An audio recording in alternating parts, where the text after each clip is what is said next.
দুই দেশের সম্পর্ক নিয়ে আমাদের প্রায় 1 ঘন্টার উপর আলোচনা হয়েছে। দুই দেশের অর্থনৈতিক সম্পর্ক আমাদের সবসময় ভালো ছিল ভুটানের সাথে, এবং আমাদের সময়ও অ্যাকচুয়ালি ভুটানের সাথে আমাদের ভুটানের যে সবজি এখানে আমদানি হতো ওটার উপর আমরা ডিউটি তুলে দিয়েছিলাম, যার কারণে ভুটানের সাথে আমাদের বাণিজ্য বৃদ্ধি পেয়েছে। এবং সামনের দিকে আমরা আলোচনা করেছি, সামনের দিকে ভুটান বাংলাদেশের মধ্যে এফটিএ ফ্রি ট্রেড এগ্রিমেন্টের মাধ্যমে আমরা এটাকে আরো বড় পরিসরে নিয়ে যেতে চাই আগামী দিনে। সেই সম্ভাবনা আছে ভালো।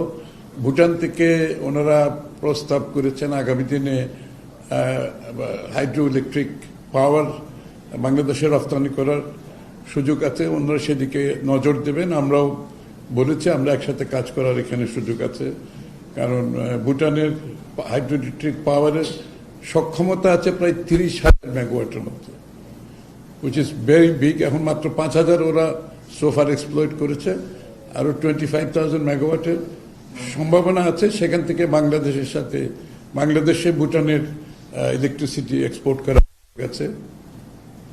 ভুটানের সাথে আমাদের সার্কের যে বিষয়টা সেটা গুরুত্ব পেয়েছে, যে আগামী দিনে ভুটান বাংলাদেশ কিন্তু এটাই স্বপ্নদ্রষ্টা ছিল একসময় সার্কের, এবং এটাকে আরো কার্যকরভাবে আমরা কিভাবে এগিয়ে নিয়ে যেতে পারি, এবং দক্ষিণ এশিয়ার যে ইন্টিগ্রেশনটা এটার উপর গুরুত্ব দেওয়া হয়েছে। পুরো দক্ষিণ এশিয়ার ইন্টিগ্রেশন আমরা সার্কের মাধ্যমে কিভাবে এগিয়ে নিয়ে যেতে পারি আগামী দিনে সেটার উপর গুরুত্ব দেওয়া হয়েছে। আমরাও অবশ্যই সম্মত, কারণ শহীদ প্রেসিডেন্ট জিয়াউর রহমান সাহেবের স্বপ্ন ছিল সার্ক এবং দক্ষিণ এশিয়ার ইন্টিগ্রেশন, যেটা পুরোপুরি আমরা বাস্তবায়ন করতে পারিনি বিগত দিনে।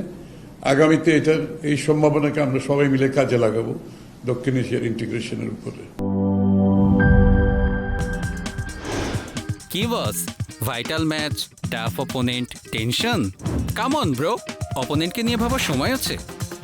আসল অলরাউন্ডারের কাজই তো হলো যে কোনো টাফ সিচুয়েশনে টিমকে অলরাউন্ড প্রোটেকশন দেওয়া।